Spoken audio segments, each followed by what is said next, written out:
Ça fait du bien d'avoir raison. Hey, oula, vous allez bien le bonjour, bonsoir, c'est Alexem et bienvenue dans cette vidéo critique de Nicky Larson et le parfum de Cupidon de Philippe Lachaud.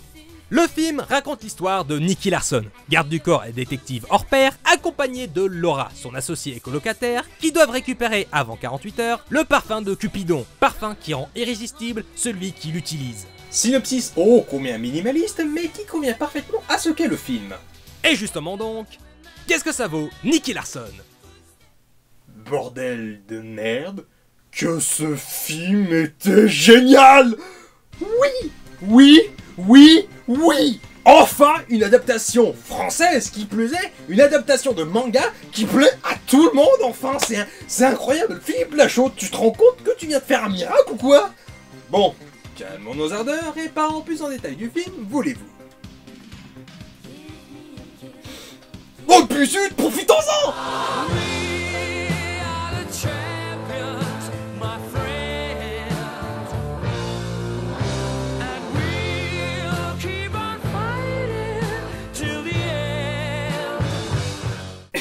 Maintenant que ça c'est fait, parlons plus en détail du film, voulez-vous? Et surtout, précisez une chose, je suis un total néophyte de l'univers de Tsukasa Ojo, et malheureusement je n'ai pas pu voir l'anime ou le manga durant ma tendre jeunesse, et malheureusement c'est un cas particulièrement complexe ici. Je vais expliquer. Alors, je ne vais pas revenir plus en détail sur la période de télé et théâtre de Philippe Lachaud avec sa bande à Fifi, parce que ce n'est pas ça qui nous intéresse. Non, je vais plutôt revenir sur la période de Babysitting 1 et 2 qu'il co-réalise, et j'insiste sur le co-réalise, qu'il co-réalise avec Nicolas Benhamou. Le premier Babysitting avait une histoire simple, mais avec un développement des personnages, un concept simple de mélange de fun footage film, mais bien exécuté dans le déroulé de son histoire, et dans la manière d'amener les blagues. Exemple simple, le gag du cigare. Ceux qui l'ont vu comprennent. Et c'est pareil dans le 2, on reprend le concept mais on le pousse plus loin et on le réinvente pour éviter la répétition. Puis surtout les blagues balancées à la volée qui ne sont jamais lourdes. Et pareil, l'histoire sans être exceptionnelle était bonne car il ne se reposait pas sur nos acquis. Puis est venu Alibi.com qui est la première réalisation en solo de Philippe Lachaud. Alibi.com qui a un excellent concept mais qui hélas est effleuré et pas assez poussé. Finalement, ça reste sympathique, mais sans plus, et l'histoire en est prévisible, tout comme certaines blagues qui ne sont pas forcément hilarantes et qu'on sent arriver à des kilomètres. Et puis niveau réalisation, c'était plat, sans de véritables trouvailles visuelles, mais au moins ça reste regardable et c'était pas honteux. Si je reviens sur tout ça, c'est parce que ça montre l'évolution de Philippe Lachaud, quelqu'un qui a dû faire des petits sketchs à la télévision afin de devenir de plus en plus populaire avec sa bande à Fifi, avant de partir au théâtre afin de monter leurs propres pièces, et puis partir au cinéma afin de se faire aider par réalisateurs plus techniques afin de les aider, et quand lui en vient l'envie de voler de ses propres ailes, ça lui confère un statut confortable dans la comédie. Ah bah oui, parce que les 3 films ont très bien marché, du coup ça lui donne une crédibilité dans le domaine. Pourquoi alors j'ai dit précédemment que ce film était particulièrement complexe dans mon cas, en tant que néophyte de l'univers de City Hunter? La réponse est simple. Nicky Larson et le parfum de Cupidon est difficilement jugeable en tant que simple film. C'est possible, mais c'est compliqué. Parce que ouais, ce long métrage est une œuvre pour tous ceux qui ont grandi dans les années 80 et pour tous ceux qui ont donc grandi avec l'anime ou le manga d'origine. Et ce qui ressort des critiques des fans de l'anime ou du manga d'origine, c'est que Philippe Lachaud a fait un épisode live de Nicky Larson tant tout est ressemblant en tout point. Que ce soit dans le dynamisme, dans le déroulé de l'histoire, dans le caractère des personnages, au niveau des blagues, de l'adaptation quasi mot pour mot de certaines scènes du manga d'origine, bref, ça en devient miraculeux même pour tous ceux qui n'auront pas les références. Effectivement, moi qui ai la vingtaine et qui n'a donc pas grandi dans les années 80, effectivement c'est logique, et qui n'a donc pas spécialement grandi avec le manga ou l'anime d'origine, et ce film, Nicky Larson et le parfum de Cupidon, a réussi à me parler totalement. Parce que, ayant apprécié l'humour de leur précédent film, l'humour de Nicky Larson et le parfum de Cupidon ne me paraissait pas en total décalage avec l'humour de la bande à Fifi. J'irais même jusqu'à dire que c'est l'humour qu'il fallait pour adapter ce manga. Et du coup, vous voyez, on y revient très facilement au concept d'adaptation. Le principal reproche que l'on pourrait faire, sans parler d'adaptation ou quoi que ce soit, c'est le fait que certaines vannes soient un peu molles ou pas vraiment originales. Et surtout, une scène en particulier qui ternit le rythme du film et qui dure malheureusement. La scène de l'hôtel du défilé. Mini spoil mais qui cache rien, je vous promets, Cette séquence dure. Elle dure surtout à cause du moment où Laura a sa robe coincée dans l'ascenseur et qu'il y a Pancho qui vient pour l'aider. Ce genre de scène dans une projection test, malheureusement, les gens vont se marrer, mais ils vont dire qu'ils doivent l'enlever cette scène parce que cette scène ne sert à rien. C'est littéralement, sans faire de mauvais jeu de mots bien sûr, c'est littéralement faire du surplace, serait mérité d'être une scène coupée du montage final. Et sinon, à part ça, le reste du film est une dinguerie monumentale. Personnellement, les 5 premières minutes, j'étais déjà plié en deux, et tout le reste du film aussi, et malgré la séquence de l'hôtel, qui reste quand même malgré tout drôle, et malgré quelques vannes pas terribles, j'ai pas arrêté de rire tout le long du film, et j'ai pas arrêté d'être impliqué. Tout simplement parce que Philippe Lachaud et le reste des scénaristes ont retrouvé la verve des deux babysitting, à savoir les blagues qui passent à la volée, l'utilisation des décors et des accessoires, la mise en scène de certaines blagues juste jouissives, et les blagues longue distance et imprévisibles, genre les canards.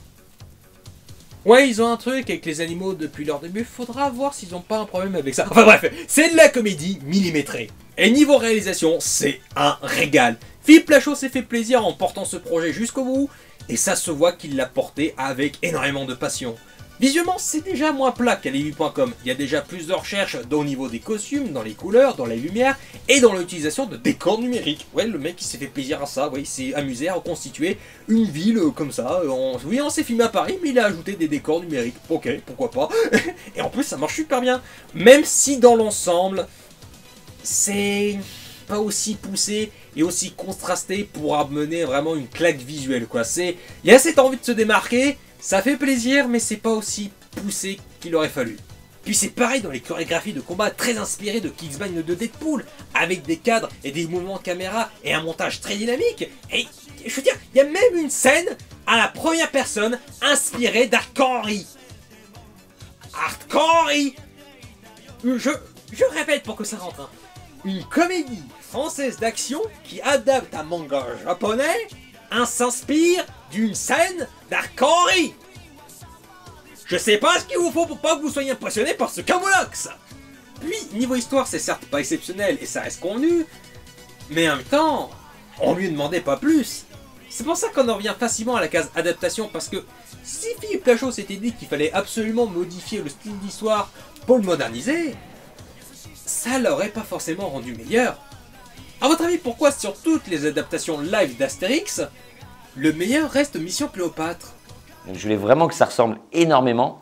Après, quand tu fais une adaptation, ton univers à toi est forcé de se mélanger.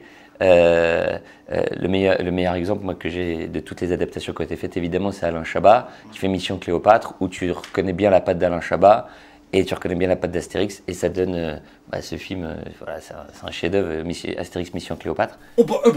Merci Philippe. Oui, ça reste simple au niveau de l'histoire, mais elle est bien racontée.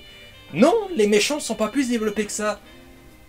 Et alors, on s'en fout, c'est pas le sujet du film. Oui, on aurait pu éviter les personnages de Julien Arruti et de Tariq Boudali, mais ils sont là pour apporter un côté comique, ce sont des comic relief, et puis surtout ils montrent les conséquences de l'existence du parfum de Cupidon.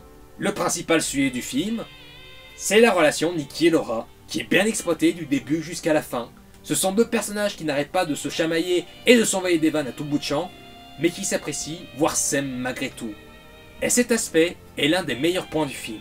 Les 30 dernières minutes, c'est un pur régal en tant que comédie d'action bien fun et du drama digne d'un animé japonais. Mais putain, j'ai limite eu des frissons à la fin de Nicky Larson et le parfum de Cupidon. Comment ce miracle s'est-il produit? C'est génial! Voilà, même si vous êtes comme moi que la plupart des blagues et ou références vont vous échapper, ça doit pas vous effrayer pour autant, parce que le film est accessible que ce soit aux aficionados ou aux néophytes du manga ou de l'animé d'origine. Donc, c'est génial, justement, c'est un gros tour de force, et même pour les fans de Philippe Lachaud et de la bande à Fifi en règle générale. Et puis, le casting est bon. Kamel Gwenfu en Mammouth, crédible et impressionnant, il est vraiment incroyable dans le rôle de Mammouth, même si c'est pas un très rôle non plus, mais il est très très bon dedans. Même Pamela Anderson, elle joue bien dans le film, c'est pour dire. Mais surtout, Elodie Fontan en Laura. Parfaite. Les expressions du visage, la manière de se tenir, son côté sensible et attachant, malgré un caractère trempé, génial. Et Philippe Lachaud, on ne le voit pas en tant que Philippe Lachaud, mais en tant que Nicky Larson. Personnage qui peut déconner, être pervers, mais avoir un visage très sérieux lors de certains moments épiques. Et il y a même des musiques de l'animé, même moi qui n'y connais rien, ça m'a fait plaisir. Donc autant dire que c'est paradoxal, mais ça donne de bonnes fulgurances au film. Bref, je ne peux que vous conseiller d'aller voir Nicky Larson et le parfum de Cupidon. C'est excellent, voire bon, voire même très bon malgré ses imperfections. Mais voilà, j'ai oublié de le préciser, mais c'est un film qui a un humour sous la ceinture, donc... Mais voilà, si vous avez vu la bande-annonce et que vous avez vu les précédents films de la bande à Fifi, à savoir les Babysitting et Alibi.com, ce n'est pas censé être une surprise, voilà. Mais je préfère prévenir quand même. Mais voilà, sinon foncez. Foncez le voir, parce que pour une fois qu'un film français se démarque, oui je sais, je dis ça depuis Valérian, voilà. Mais pour une fois qu'une comédie française d'action qui adapte un manga japonais réussit son pari, et qu'il le fasse vraiment bien, voilà, il ne faudra pas bouder son plaisir, il ne faut pas le rejeter parce que c'est une comédie française. Et puis surtout, si le film marche, Philippe Lachaud a déjà des idées pour une suite et qu'il a prévu d'aller encore plus loin et de ne pas se reposer sur ses lauriers. Donc, je veux dire, ça donne vachement envie déjà de le soutenir et puis de le voir, qu'est-ce qu'il a prévu dans sa démarche. Voilà, bref. J'espère que j'aurai été convaincant, si ce n'est pas le cas, tant pis, c'est pas grave. Mais voilà, en espérant que la vidéo vous ait plu, je vous dis à plus et à la prochaine. Salut! Quand tu fais une adaptation, tu as des gens qui sont pas contents, tu as des gens qui seront critiques ou quoi, machin. Et donc voilà, ils nous disent la meilleure réponse que tu pourras apporter, c'est le film. Moi, j'ai toujours du mal à dire mon film. Parce qu'on est tellement nombreux à travailler sur le film. Ils ont fait des travaux de fou, que ce soit sur les décors ou quoi, machin, que moi, j'estime tous ceux qui ont participé. C'est un peu leur film, en fait. Après, le réalisateur, il faut dire mon film. Mais c'est vrai que j'ai un peu de mal à mélanger les deux univers, voilà. Et c'est vrai qu'ayant grandi avec tous ces dessins animés, et je pense qu'on a un humour plutôt visuel, de base, des fois voire un petit peu cartoonesque, comme on pouvait le voir dans nos autres films. Parce que quand je vois le processus que c'est, tu as une idée, tu la mets au scénario. Cette idée, tu vas la préparer en disant il me faut cet accessoire, ce costume, ce truc, on la filme comme ça, on la découpe comme ça, tu vas au montage, tu la montes, tu la mixes, cette musique, ce truc, ce machin, ça passe. C'est un travail de ouf pour arriver dans la salle, machin, et tu te dis ah, et là, ça rit fort, c'est un kiff incroyable, incroyable. Nicky Larson ne craint personne.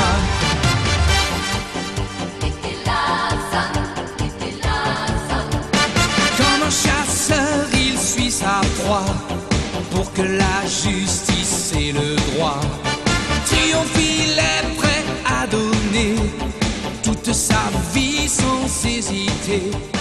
Quand ça